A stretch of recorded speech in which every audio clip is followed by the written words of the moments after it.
Hello all, today's topic move ahead on GST and reform. GSTல ஒரு reform ஏற்படுத்தணும், அதை கூடிய சீக்கிரம் இம்ப்ளிமெண்ட் பண்ணணும் அப்படிங்கிற நோக்கில் பேசியிருக்காங்க. ரிஃபார்ம்னா ஒரு சேஞ்ச் ஏற்படுத்தி அதனால் ஒரு இம்ப்ரூவ்மெண்ட் ஆகுது அப்படின்னா அதுதான் ரிஃபார்ம், சரிங்களா? ஸோ அதை பற்றி பேசியிருக்காங்க, ஜிஎஸ்டியை அட்ரஸ் பண்ணி பேசியிருக்காங்க. நெக்ஸ்ட் இஷ்யூ கள்ளக்குறிச்சி இன்சிடெண்ட்டை அட்ரஸ் பண்ணியிருக்காங்க. Killer moonshine on the huge tragedy in Kallakurichi. So moonshine hooch ரெண்டுமே வந்து இலிசிட் ட்ரக்ஸ், ஓகேங்களா? சட்டத்திற்கு புறம்பாக சேல் பண்ணக்கூடிய மதுபானங்களை தான் மூன்ஷைன் பூச்சுன்னு சொல்கிறோம். ஸோ வந்து இதை அட்ரஸ் பண்ணியிருக்காங்க. ஆக்சுவலாக வந்து பார்த்திங்கன்னா நார்மலாக வந்து அரசு அங்கீகரிக்கப்பட்ட இதில் வந்து பார்த்திங்கன்னா எத்தனால்ங்கிறது யூஸ் பண்ணுறதா சொல்லப்படுது. பட் இந்த மாதிரி இலிசிட் ட்ரக்ஸில் மெத்தனால் யூஸ் பண்ணுறாங்க. இந்த மெத்தனால்ங்கிறது வந்து பார்த்திங்கன்னா 95% ஆல்கஹால் இதில் வந்து இருக்கிறதா சொல்லப்படுது. பட் 70% இருந்தாலே ஒரு ஹியூமன் நர்வஸ் சிஸ்டம் வந்து பாதிக்கப்பட்டுரும். பட் 95 அப்படிங்கும்போது நிச்சயமாக வந்து ஒரு ஒரு ரொம்ப கொடூரமான மரணமாக தான் இருந்திருக்க முடியும். எப்படி வந்து பார்த்திங்கன்னா ஒரு இண்டஸ்ட்ரிக்கு பயன்படுத்தக்கூடிய பொருள் தான் இந்த மெத்தனால், சரிங்களா? நார்மலாக ஹியூமன் வந்து கன்சியூம் பண்ணக்கூடிய பொருளே கிடையாது. ஸோ இந்த மெத்தனால் வந்து இண்டஸ்ட்ரியில் இருந்து சாதாரண இந்த மாதிரியான இலிசிட் பர்பஸ்க்கு எப்படி வந்து அதை பயன்படுத்திக்கிட்டாங்க அப்படிங்கிற நோக்கில் அந்த விசாரணை வந்து போகணும் அப்படிங்கிற மாதிரி பேசியிருக்காங்க. First word dither. டிட்டர்னா அனேபிள் டு டிசைட், ஹெசிடேட்டாக இருக்கிறது தான் வந்து டிட்டர், சரிங்களா? ஒரு ஒரு தயக்கமான மனநிலையில், டெசிஷனே எடுக்க முடியாத மனநிலையில் இருக்கிறது தான் வந்து டிட்டர். இதுக்கு க்ளூ என்னன்னு பார்த்தீங்கன்னா ஹிட் ஹர் அப்படின்னு நம்ம சொல்கிறோம் அப்படின்னா நம்ம யோசிப்போம், தயக்கம் காட்டுவோம், ஏன் நம்ம ஹிட் பண்ணணும் அப்படின்னு சொல்லி யோசிப்போம் இல்லையா? ஸோ ஹெசிடேட்டாக, தயக்கமாக, முடிவெடுக்க முடியாமல் இருக்கிறது தான் வந்து டிட்டர். Second word uptick. அப்டிக்னா ஸ்மாலாக இன்க்ரீஸ் ஆகிறது. ஃபார் எக்ஸாம்பிள், இப்படி ஒரு பொசிஷனில் நம்ம இருக்கோம், இப்படி நம்ம முன்னேறி போகிறோம் அப்படின்னா இந்த இடத்துல ஏற்படுத்தக்கூடிய இந்த ஒரு இன்க்ரீஸ் தான் வந்து ஒரு ஹையர் பிளேஸ்க்கு போகிறதா வந்து நம்ம அப்டிக்னு சொல்கிறோம். அப்வர்ட்னு சொல்லுவோம் இல்லையா? முன்னேறி போகிறது தான் வந்து அப்வர்ட். Next one tinted. அப்படின்னா ஒரு ஃப்ளாட் சர்ஃபேஸ் இருக்குதுன்னு வச்சுக்கோங்களேன், அதில் ஒரு ஹிட் கொடுக்குறோம் அப்படின்னா லைட்டாக அது டேமேஜ் ஆகும், ஒடுக்கு விழுகுதல்னு சொல்லுவோம். எக்ஸாம்பிள் எடுத்துக்கிட்டோன்னா கார்லேயே சொல்லலாம், காரில் ஒடுங்கி இருக்குது இல்லையா, அதை டென்டட்னு சொல்கிறோம். இன்னொரு மீனிங் இதுக்கு என்னென்னு பார்த்தீங்கன்னா லெஸ் ஆகிறது, கம்மியாகிறதையும் நம்ம வந்து டென்டர்னு சொல்கிறோம். இதுக்கு க்ளூ நான் சொல்கிறேன். டென்டிஸ்ட்டை போனோம் அப்படின்னா நம்மளுடைய பெயின் எல்லாமே வந்து லெஸ் ஆகும்னு சொல்லி ஞாபகம் வச்சுக்கோங்க. Next one pertain. அப்படின்னா ரிலேட்டட், ஓகே? அப்ளிகபிள், ரிலேட்டட், இது எல்லாமே வந்து பர்டைன். இதுக்கு க்ளூ என்னன்னு பார்த்தீங்கன்னா அப்ராப்ரியேட்னு சொல்லுவோம். அப்ராப்ரியேட்னா இதுக்கு தொடர்புடையது, இதை சார்ந்தது, சார்புடையது அப்படிங்கிறதான் வந்து பர்டைன். இதுக்கு க்ளூ என்னென்னு பார்த்தீங்கன்னா பர்டைன். ஒவ்வொரு ட்ரெயினுமே வந்து பார்த்திங்கன்னா நமக்கு ரிலேட்டடாக தான் இருக்கும், நமக்கு தொடர்புடையதாக இருக்கும், அப்ராப்ரியேட்டாக இருக்கும்னு சொல்லி க்ளூ ஃபிக்ஸ் பண்ணிக்கோங்க. Next word receded. அப்படின்னா பின்வாங்குதல். அது எந்த அளவுக்கு அப்படின்னு பார்த்தீங்கன்னா மூவ் அவே ஆகி அப்படியே கொஞ்சம் கொஞ்சமாக மறைந்து போகிறது தான் வந்து ரிசீடட், ஓகேங்களா? ஒரு ஒரு பொசிஷனில் நமக்கு கண்ணில் தெரிஞ்சிட்ருக்கோம், பட் ஆனால் அது அப்படியே கொஞ்சம் கொஞ்சமாக மூவ் ஆகி நம்மளுக்கு டிஸப்பியரே ஆகிடும், அதுதான் வந்து ரிசீடட், பின்வாங்கிறது, ஓகேங்களா? இதுக்கு க்ளூ என்னன்னு பார்த்தீங்கன்னா சீடு இருக்கு இல்லையா, சீடை வந்து திரும்பவும் நம்ம வந்து ரீசீட், அதாவது திரும்பவும் நம்ம வந்து சாயிலில் வந்து ஊன்றி அதை வந்து பிளான்ட் ஆக்கணும்னு சொல்கிறாங்க அப்படின்னா நம்ம வந்து இந்த மாதிரி டிஸப்பியர் ஆகிடுவோம்னு சொல்லி ஞாபகம் வச்சுக்கோங்க. இட் டேக்ஸ் டைம் அப்படிங்கிறனால நம்ம டிஸப்பியர் ஆகிடும் ஞாபகம் வச்சுக்கோங்க.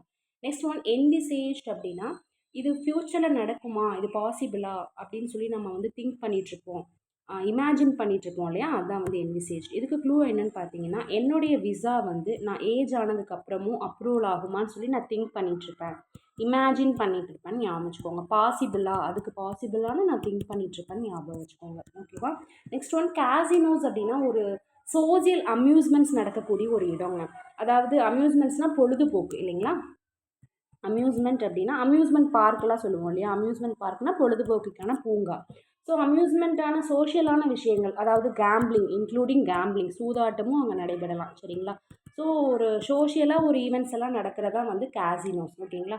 ஸோ இதுக்கு க்ளூ என்னென்னு பார்த்தீங்கன்னா அந்த மாதிரி இடத்துல எல்லாம் வந்து காசு தான் வந்து, காசுக்கு நோன்னு சொல்லிட்டோம்னா அந்த மாதிரி பிளேஸ்க்குலாம் நம்ம போக முடியாதுன்னு ஞாபகம் வச்சுக்கோங்க, சரிங்களா? காசு வந்து நோ சொல்லிட்டோம் அப்படின்னா அந்த மாதிரியான அம்யூஸ்மெண்ட் பார்க்குக்கு, கேம்பிளிங்கான இடத்துக்கு போக முடியாதுன்னு ஞாபகம் வச்சுக்கோங்க. எக்ஸ்பீடிஷியஸ்லி அப்படின்னா ஸ்பீடாக, எஃபிஷியன்ஸாக இருக்கிறது, ஓகேங்களா? இதுக்கு க்ளூ என்னன்னு பார்த்தீங்கன்னா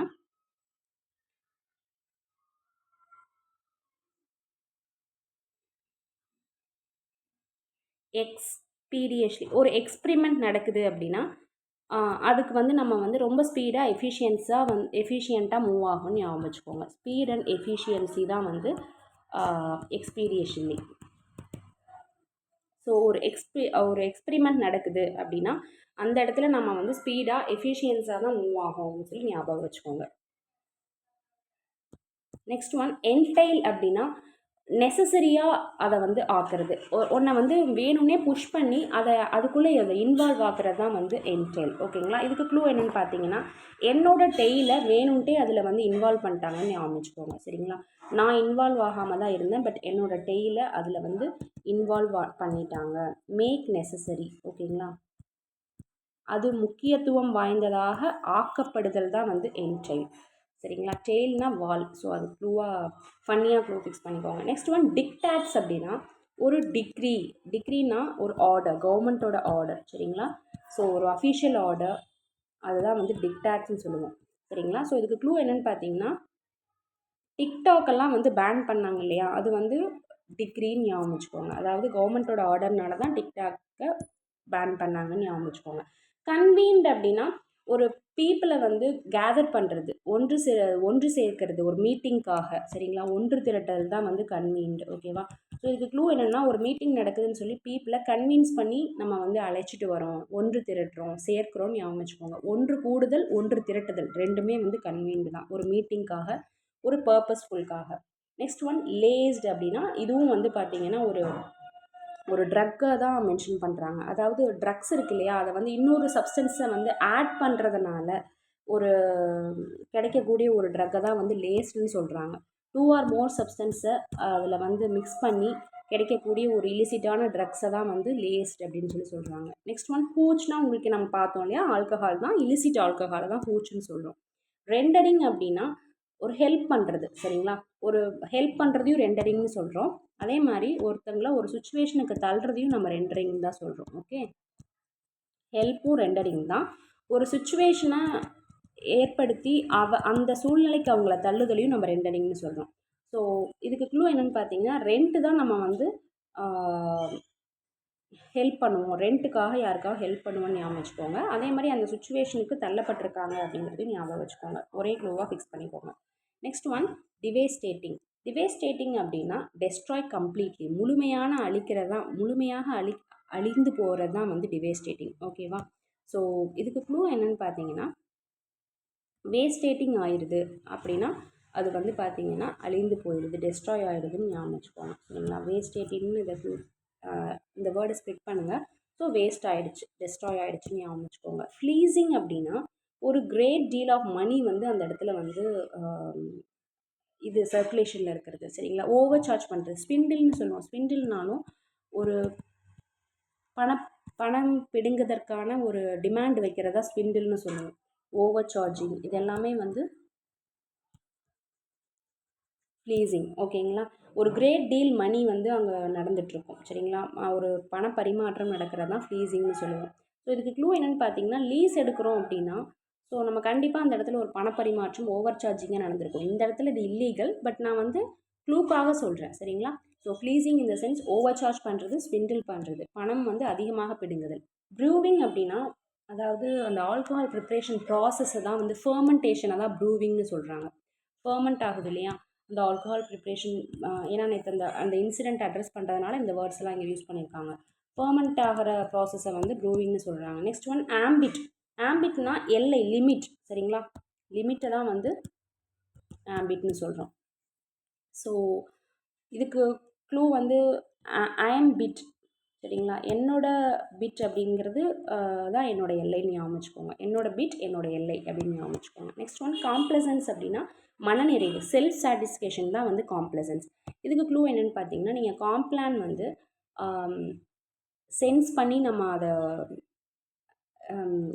கன்சியூம் பண்ணும் பொழுது அது நம்மளுக்கு மனநிறைவாக இருக்கும்னு ஞாபகம் வச்சுக்கோங்க. காம்ப்ளானை சென்ஸ் பண்ணிவிட்டு நீங்கள் வந்து கன்சியூம் பண்ணும்போது மனநிறைவாக இருக்கும், செல்ஃப் சாட்டிஸ்ஃபேக்ஷனாக இருக்கும்னு ஞாபகம் வச்சுக்கோங்க. காம்ப்ளியன்ஸ்னு ஒரு வேர்டு இருக்குது.